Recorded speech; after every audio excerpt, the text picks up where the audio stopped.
¿Le ha pasado que desea leer un libro y la sinopsis o una reseña del mismo no bastan para decidirse?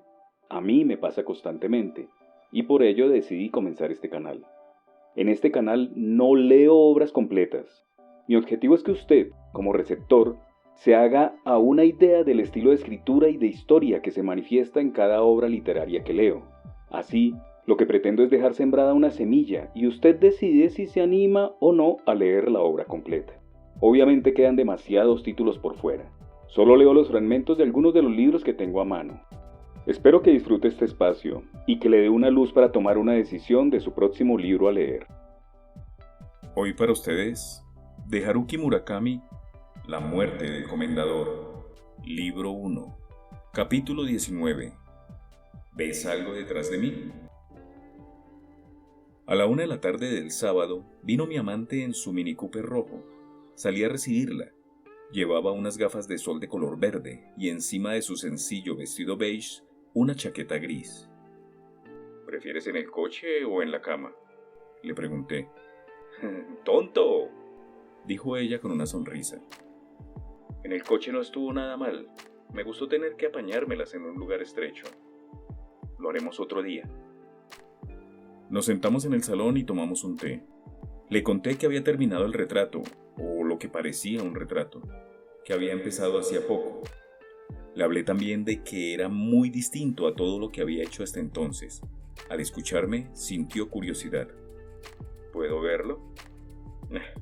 Llegas un día tarde, dije tras negar con la cabeza.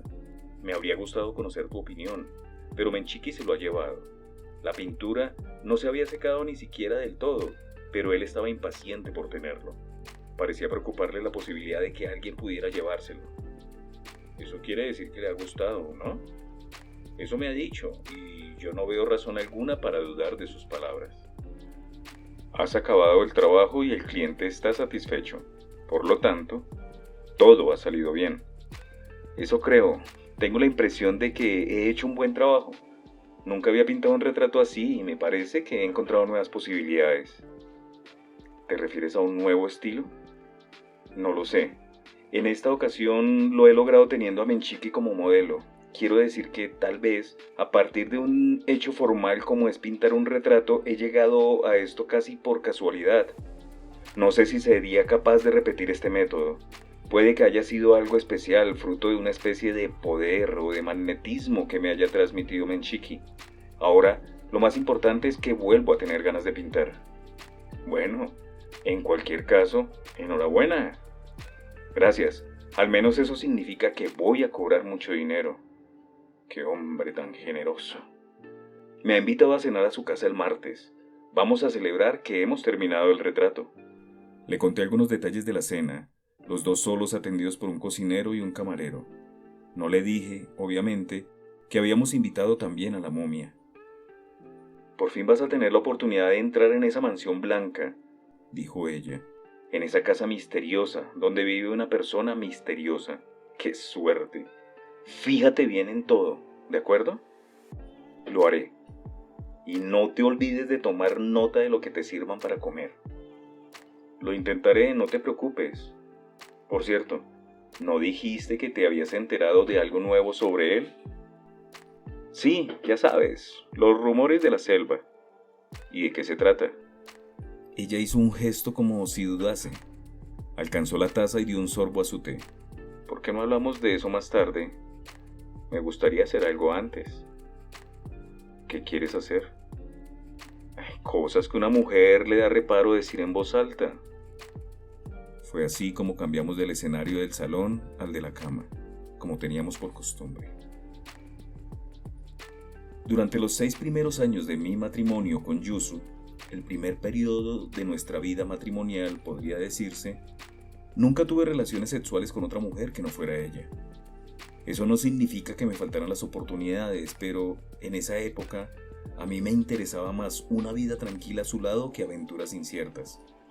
Mi apetito sexual estaba satisfecho con mi mujer. Sin embargo, en determinado momento ella se confesó sin previo aviso, o eso me pareció al menos. Lo siento mucho, pero no me siento capaz de seguir viviendo contigo. Sus palabras denotaban una decisión firme y no dejaban margen alguno a la negociación o a la transacción. Estaba muy confundido y no supe cómo reaccionar. No encontraba las palabras, pero entendí que no podía quedarme allí ni un minuto más. Recogí las cosas imprescindibles, las metí en mi viejo Peugeot 205 y me marché a vagabundear por la región de Tohoku y por Hokkaido, donde aún hacía frío a pesar de ser principios de primavera, hasta que el coche dijo basta. Mientras viajaba, me acordaba de todas las noches del cuerpo de Yusu, de todos y cada uno de los pliegues y rincones de su piel. Recordaba sus reacciones cuando la tocaba en determinados lugares, de los distintos tonos de su voz. No quería acordarme, pero no podía evitarlo. De vez en cuando llegué incluso a eyacular estimulado solo por el recuerdo, a pesar de que tampoco quería hacerlo. Durante todo el viaje solo tuve un encuentro sexual con una mujer. Pasé una noche con una desconocida debido a una extraña e incomprensible circunstancia. No lo busqué. Sucedió en una pequeña ciudad costera de la prefectura de Miyagi. Creo recordar que estaba muy cerca del límite con la prefectura de Iwate. Pero no estoy seguro, porque entonces me movía mucho y pasaba por ciudades más o menos parecidas a las que no retenía el nombre. Había un puerto grande, eso sí, aunque en casi todas ellas había uno. Y también olía a pescado y a diésel por todas partes. Vi que en la carretera nacional había a las afueras de la ciudad un restaurante abierto las 24 horas y decidí entrar a cenar. Debían de ser las 8 de la tarde. Pedí curry de langostinos y la ensalada de la casa. No había muchos clientes. Estaba cenando sentado a una mesa junto a la ventana y leyendo un libro de bolsillo, cuando de pronto se sentó a mi mesa una joven. Ocupó la silla de plástico sin titubear y sin pedirme permiso, como si fuera lo más natural del mundo. La miré sorprendido. No la conocía de nada. Era la primera vez en mi vida que la veía, y todo sucedió tan de repente que no llegué a entender la situación. A nuestro alrededor había muchas mesas vacías y no tenía ninguna necesidad de compartir una. ¿Era algo normal en aquella ciudad? Dejé el tenedor en la mesa, me limpié con la servilleta de papel y la observé distraído. «Haz como si me conocieras», dijo ella escuetamente. «como si hubiéramos quedado aquí». Tenía la voz ronca. Puede que fuera su voz natural o puede que fuera consecuencia de los nervios. Hablaba con un ligero acento de Tohoku. Coloqué el punto de lectura entre las páginas y cerré el libro. Debía de rondar los 20 y tantos años. Llevaba una blusa blanca de cuello redondo y una chaqueta de punto azul marino. Ninguna de las dos prendas parecía de buena calidad, y tampoco es que estuvieran de moda. Era una ropa normal y corriente, como para ir a comprar al supermercado. Llevaba el pelo corto en flequillos y un poco de maquillaje. Sobre el regazo tenía un bolso negro de tela. Su cara no tenía ningún rasgo peculiar. En general no estaba mal, pero la impresión que daba era un tanto anodina. El tipo de cara en la que uno no se fija si se cruza con ella por la calle, una cara que se olvida enseguida. Tenía los labios finos y delgados, la boca grande. Respiraba por la nariz un tanto agitada. Sus orificios nasales se dilataban y contraían. Tenía la nariz pequeña y al compararla con la boca, el equilibrio se rompía, como si un escultor se hubiera quedado de repente sin arcilla y hubiese decidido arreglárselas con una nariz más pequeña de lo previsto. ¿Has entendido? Actúa como si me conocieras, no pongas esa cara de sorpresa, insistió ella. De acuerdo, dije sin entender lo que ocurría. Sigue comiendo como si nada, finge que somos íntimos. ¿Y de qué hablamos? ¿Eres de Tokio? Asentí. Cogí el tenedor y me llevé a la boca un tomate cherry. Después di un sorbo de agua. Lo sé por tu forma de hablar. ¿Qué haces en un lugar como este?, me preguntó ella. He entrado por casualidad. Una camarera con uniforme de color jengibre se acercó con la carta del menú. Tenía el pecho tan sorprendentemente grande que parecía que los botones del uniforme fueran a estallar en cualquier momento. La chica rechazó la carta. Ni siquiera miró a la camarera. Se limitó a pedir un café y tarta de queso sin quitarme los ojos de encima, como si me lo pidiese a mí en realidad. La camarera asintió sin decir nada y se marchó con la carta. ¿Estás metida en algún asunto turbio? Le pregunté. No contestó. Se limitó a mirarme como si examinase mi cara. ¿Ves algo detrás de mí? ¿Hay alguien? Me preguntó ella. Eché un vistazo detrás de ella. Tan solo había gente normal que estaba cenando y no habían llegado ningún cliente nuevo. No, no hay nadie, le dije. Sigue observando y dime si pasa algo. Mientras tanto habla conmigo. Desde la mesa donde estábamos sentados se veía el aparcamiento. Veía mi viejo y pequeño Peugeot cubierto de polvo. Además del mío, había 2 coches más aparcados. Uno pequeño y plateado y un monovolumen negro que parecía nuevo. Llevaban un buen rato allí, no había ningún otro vehículo. Supuse que ella había llegado andando o que alguien la había acompañado en coche. ¿Estás aquí por casualidad?, me preguntó. ¿Sí? ¿De viaje? Algo así. ¿Qué libro estás leyendo? Se lo enseñé. Era La familia Abe, de Mori Ogai. La familia Abe, dijo y me lo devolvió. ¿Por qué lees una cosa tan antigua?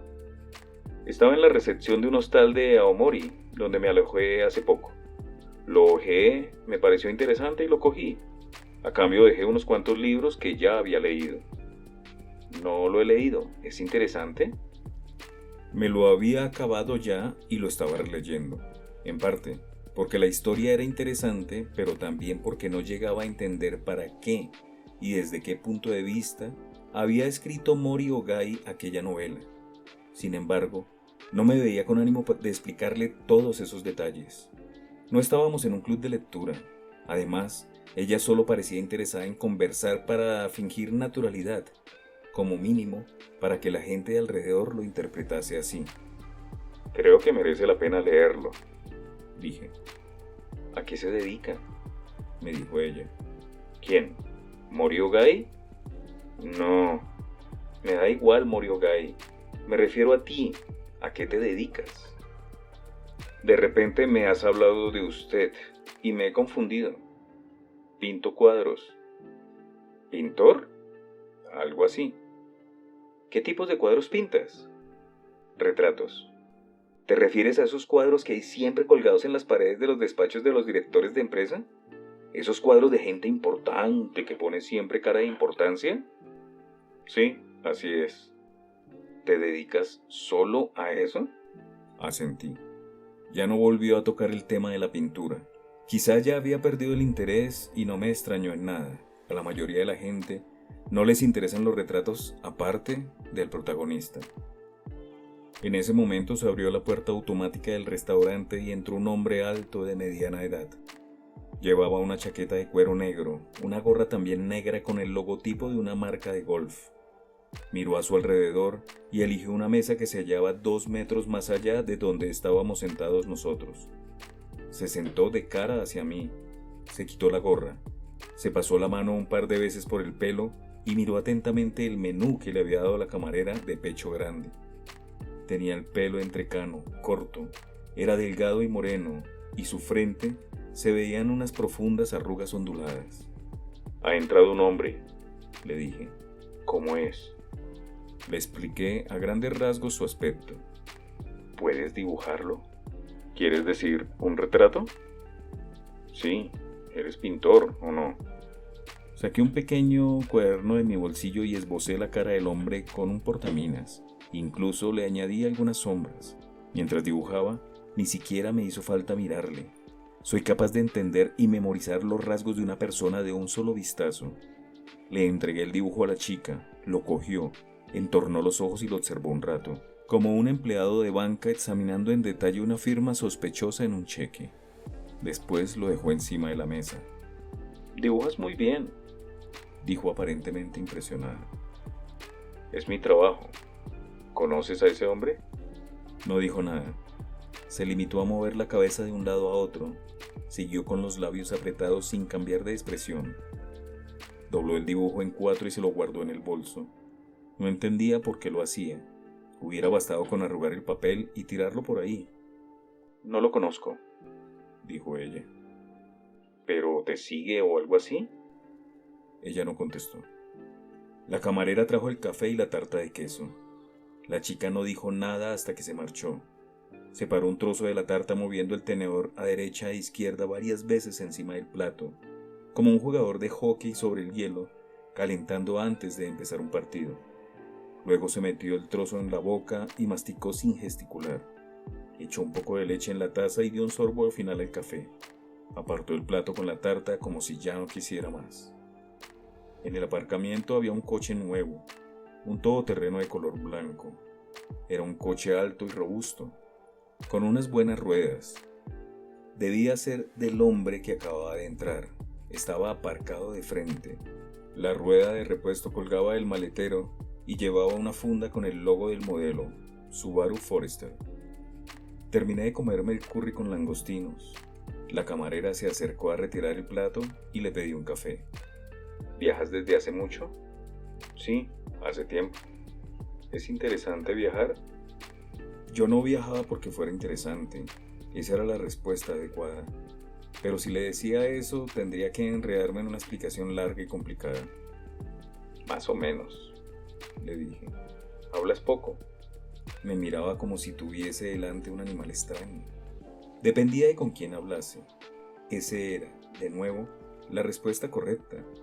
Y una vez más decírselo tal cual me habría exigido extenderme en explicaciones. La camarera me sirvió el café y me lo tomé. Sabía a café, pero no estaba bueno. Para consolarme, me dije que era café y que estaba caliente. No entró ningún cliente más. El hombre de pelo entrecano con la chaqueta de cuero pidió una hamburguesa con arroz. Tenía una voz penetrante. Por los altavoces sonaba Fool on the Hill, interpretada por una orquesta de cuerda. No recordaba si la canción la había compuesto John Lennon o Paul McCartney. Supuse que había sido John Lennon. Me dedicaba a pensar en cosas irrelevantes. No sabía qué hacer. ¿Has venido en coche?, me preguntó ella. Sí. ¿Cuál es? El Peugeot rojo. ¿De dónde es la matrícula? De Chinagagua. Al oírlo, frunció el ceño como si tuviera recuerdos desagradables asociados a un Peugeot rojo con matrícula de Chinagagua. Estiró las mangas de su chaqueta de punto y comprobó que los botones de la camisa estaban cerrados. Después se limpió los labios con la servilleta de papel. Vámonos, dijo de repente. Bebió medio vaso de agua y se levantó de la mesa. Dejó el café y la tarta a medias, como si hubiera ocurrido algo grave antes de terminárselos. No sabía a dónde iba, pero me levanté tras ella. Cogí la cuenta que estaba encima de la mesa y pagué en la caja. Me hice cargo de su consumición sin que me diera las gracias. Tampoco hizo gesto de ir a pagar. Cuando nos íbamos del restaurante, el hombre de mediana edad con pelo entrecano comía su hamburguesa sin mostrar especial interés por ella o por mí. Levantó la cabeza y nos miró, pero nada más. Enseguida volvió a concentrarse en su plato y siguió comiendo con cara inexpresiva. La chica no le miró en ningún momento. Cuando pasaba por delante del Subaru Forester blanco, me llamó la atención una pegatina con el dibujo de un pez en el parachoques trasero. Supuse que era un pez espada. No me podía imaginar la razón de poner una pegatina de un pez espada en el coche. Quizás era un pescador o algún aficionado a la pesca. Ella no dijo a dónde quería ir. Tan solo se sentó a mi lado y se limitó a darme sencillas indicaciones. Parecía conocer bien el lugar, como si fuese su ciudad natal o viviese allí desde hacía mucho tiempo. Seguí sus indicaciones. Después de circular por la carretera nacional durante un rato, llegamos a un hotel de citas anunciado con llamativas luces de neón. Aparqué y apagué el motor. Esta noche voy a dormir aquí, dijo ella como si hiciese una declaración. No puedo volver a casa. Ven conmigo. Ya tengo una habitación reservada. Me he registrado y he dejado mis cosas allí. ¿Dónde?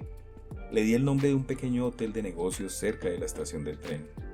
Este está mucho mejor, me dijo ella. Seguro que es una habitación anodina y pequeña como un armario. Tenía razón. Era una habitación sin gracia, solo un poco más grande que un armario.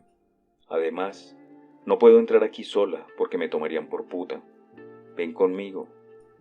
Pues como mínimo no es una prostituta, pensé. Pagué una noche en la recepción, cosa que tampoco mereció ni un gesto de agradecimiento por su parte, y me entregaron la llave. Nada más entrar, llenó la bañera de agua caliente, encendió el televisor y reguló la luz. El baño era amplio y sin duda, la habitación resultaba mucho más cómoda que la de uno de esos hoteles de negocios. Parecía que había estado allí en otras ocasiones, o al menos en lugares parecidos. Se sentó en la cama y se quitó la chaqueta de punto. Después, la camisa blanca, la falda cruzada e incluso las medias. Llevaba ropa interior blanca y sencilla. No se veía especialmente nueva ni para una ocasión especial. Se desabrochó el sujetador con un gesto ágil, lo dobló y lo dejó cerca de la almohada. No tenía el pecho ni grande ni pequeño. Acércate, me dijo. Ya que hemos venido a este lugar, aprovechémoslo. Aquella fue mi única experiencia sexual durante mi largo viaje, o más bien mientras deambulaba de aquí para allá. Fue un sexo mucho más intenso de lo que había esperado. Ella tuvo 4 orgasmos y, por increíble que pueda parecer, todos eran de verdad. Yo eyaculé 2 veces, aunque por alguna razón no sentí mucho placer. Mientras hacía el amor con ella, mi cabeza parecía estar en otra parte. Llevabas tiempo sin acostarte con nadie, ¿verdad?, me preguntó. Varios meses, confesé con toda honestidad. Se nota. ¿Y a qué se debe? Estoy segura de que tienes éxito con las mujeres. Tengo mis razones, le contesté. Pobre, dijo mientras me acariciaba el cuello. Pobrecito. Pobrecito, repetí para mis adentros. Al decírmelo de ese modo, realmente tuve la impresión de ser un pobrecito. Estaba en una ciudad desconocida, en un lugar incomprensible, y me había acostado con una mujer joven, de la que ni siquiera sabía el nombre y no tenía ni idea de por qué lo hacía. Entre coito y coito, nos bebimos unas cuantas cervezas del minibar. Debimos de quedarnos dormidos a eso de la 1 de la madrugada. Al día siguiente, nada más despertarme, vi que la mujer se había ido. No había dejado ninguna nota ni nada parecido. Me hallaba solo en una cama demasiado grande para mí. El reloj marcaba las 7:30 y al otro lado de la ventana ya había amanecido. Abrí las cortinas y vi la carretera nacional que discurría paralela a la costa. Grandes camiones frigoríficos cargados de pescado iban y venían ruidosamente. En el mundo hay muchas cosas vacuas, pero no creo que ninguna lo sea tanto como para despertarse solo por la mañana en la habitación de un hotel de citas. De pronto, se me ocurrió mirar los bolsillos de mis pantalones. Todo estaba en su sitio: el dinero en efectivo, las tarjetas de crédito, la libreta del banco y el carnet de conducir. Sentí un profundo alivio. De haberme robado la cartera no habría sabido qué hacer. Podía haber sucedido perfectamente. Debería haber tenido más cuidado. Debió de marcharse mientras yo dormía a pierna suelta.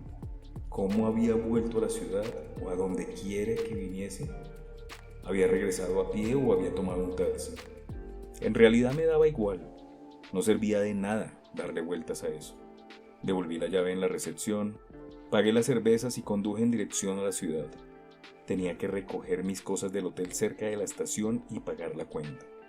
Pasé por delante del mismo restaurante donde había cenado la noche anterior. Decidí pararme a desayunar. Tenía mucha hambre y me moría por un café solo y muy caliente. Cuando iba a aparcar, vi un poco más adelante un Subaru Forester blanco. Estaba aparcado de cara al local y tenía una pegatina de un pez espada en el parachoques trasero. Sin duda, era el mismo coche de la noche anterior aparcado en otro sitio. Lógico, nadie pasaría una noche entera en semejante lugar. Entré en el restaurante. Volvía a estar vacío. Como había imaginado, el hombre de la noche anterior desayunaba sentado en una mesa. Quizás había elegido la misma. Llevaba la chaqueta de cuero. Encima de la mesa estaba la gorra de golf negra con el logo de Jonets. La única diferencia respecto a la noche anterior era que había un periódico doblado. El hombre tenía delante un plato con una tostada y unos huevos revueltos. Debían de habérselo servido hacía poco, porque la taza de café aún humeaba. Cuando pasé por su lado, levantó la cabeza y me miró. Sus ojos me parecieron mucho más fríos y penetrantes que la noche anterior. Incluso noté cierto reproche en ellos, o al menos eso fue lo que yo sentí. Sé perfectamente dónde estabas y lo que estabas haciendo, parecía decirme. Esa fue mi experiencia en una pequeña ciudad costera de la prefectura de Miyagi. Sigo sin entender qué quería de mí aquella mujer joven de nariz pequeña y dentadura perfecta. Tampoco sabía si el hombre de mediana edad del Subaru Forester blanco la seguía y si ella intentaba huir de él. Fuera como fuese, yo estaba allí por casualidad. Había entrado por aquel pomposo hotel de citas con una desconocida por un giro inesperado de los acontecimientos y había mantenido relaciones sexuales con ella solo durante aquella noche. Quizás ese sexo había sido el más intenso que había tenido en toda mi vida y a pesar de todo no recordaba el nombre de la ciudad. ¿Podrías traerme un vaso de agua?, me pidió mi amante. Acababa de despertarse de un breve sueño después de hacer el amor. Era media tarde y estábamos en la cama. Mientras ella dormía, yo me había acordado, mientras miraba al techo, de las cosas extrañas que me habían ocurrido en aquella ciudad. Solo habían pasado 6 meses, pero me daba la impresión de que habían ocurrido muchas cosas durante ese tiempo. Fui a la cocina, serví un vaso grande de agua y volví a la cama. Se bebió más de la mitad de un solo trago. Si te parece, ahora podemos hablar de Menchiki, dijo ella mientras dejaba el vaso en la mesita. De Menchiki. Las novedades que tengo sobre él, te lo dije antes. Ah, sí, los rumores de la selva. Eso es. Dio otro trago de agua y continuó. Al parecer, tu amigo Menchiki pasó una buena temporada en una cárcel de Tokio. Me incorporé y la miré a los ojos. ¿En una cárcel de Tokio? Sí, una que hay en el barrio de Kosue. ¿Por qué? ¿Qué delito cometió? Desconozco los detalles, pero fue por algo relacionado con dinero, con evasión de impuestos, lavado de dinero, información privilegiada o por todo ello a la vez. Le detuvieron hará unos 6 o 7 años. ¿Te ha dicho a qué se dedica? Sí, a algo relacionado con la información. Montó su propia empresa y al cabo de varios años la vendió por un buen precio. Me ha dicho que ahora vive el capital que ganó con la operación. Un trabajo relacionado con la información es una forma muy ambigua de hablar. Si lo piensas, en el mundo en el que vivimos apenas hay trabajos que no estén relacionados con la información. ¿Quién te lo ha contado?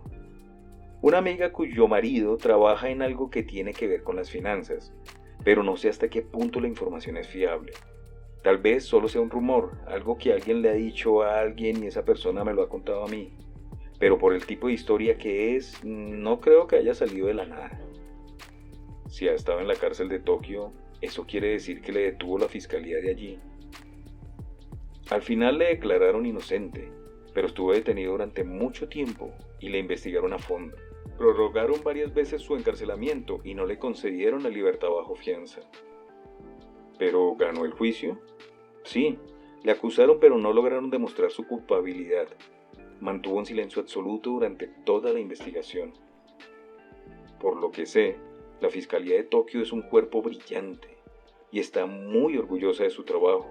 Cuando apuntan a alguien, buscan las pruebas, lo detienen y lo acusan. El porcentaje de culpables, una vez concluidos los procesos judiciales, es muy alto. Los interrogatorios en la cárcel no son un trago fácil de pasar. La mayor parte de los acusados se desmoronan en algún momento y terminan por firmar la declaración que les ofrecen. Mantener un silencio absoluto y salir indemne de ese proceso es imposible para una persona normal. Pero él fue capaz de superarlo, tiene una voluntad de hierro y es inteligente. Sin duda, Menchiki no era una persona corriente, tenía una voluntad de hierro y era inteligente. La historia no acaba de convencerme, dije. Ya se trate de un delito de evasión de impuestos o de blanqueo de dinero. Una vez que la Fiscalía de Tokio detiene a alguien, los periódicos no tardan en hacerse eco y publicar la noticia. Un apellido tan peculiar como el suyo no se me habría pasado por alto. Hasta hace poco lo leía a los periódicos a diario. No sé qué decirte. Y otra cosa más, creo que ya te lo conté, pero compró esa mansión en la montaña hace 3 años, de una manera un tanto oscura, casi forzada. Los anteriores propietarios no tenían ninguna intención de venderla porque acababan de construirla. Sin embargo, él consiguió echarles de la casa a base de dinero o de otras artimañas, quién sabe, y se instaló en ella como un cangrejo ermitaño. Un cangrejo ermitaño no echa a nadie de su concha, solo usa conchas ya vacías dejadas por otros cangrejos ya muertos, dije yo. pero no puedes asegurar que no existan de algún tipo de cangrejo malo que sí vaya por ahí echando a sus congéneres de sus casas, ¿verdad? Dijo ella. No te entiendo. Quería evitar una posible discusión sobre cangrejos ermitaños. En caso de ser así, Continué. ¿qué razón podría tener para empeñarse en esa casa en concreto, para obligar a sus propietarios a marcharse de allí? Hacer eso debió de costarle mucho dinero y esfuerzos. Desde mi punto de vista, es una casa demasiado lujosa y llamativa. Es cierto que resulta imponente, pero no me parece que a él le pegue. Y encima de eso es demasiado grande. No tiene servicio, vive solo y apenas recibe visitas. ¿Para qué necesita un lugar tan grande? Ella se bebió el agua que aún quedaba en el vaso y añadió. Tal vez la eligió por una razón concreta, pero la desconozco. Sea como fuere, me ha invitado el martes. Cuando vaya, quizás sepa algo más. No te olvides de mirar de la habitación secreta como la del castillo de Barba Azul, dijo ella. De todos modos, me alegro por ti. ¿Te alegras de qué? Has acabado el retrato, le ha gustado y has ganado mucho dinero. Sí, eso parece. Yo también me alegro y me siento, la verdad, muy aliviado. Enhorabuena, pintor.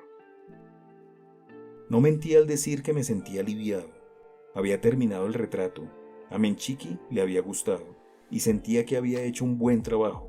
Como resultado de todo ello, ciertamente había recibido mucho dinero. Sin embargo, no tenía ganas de celebrarlo porque habían quedado demasiadas cosas sin resolver y sin respuesta.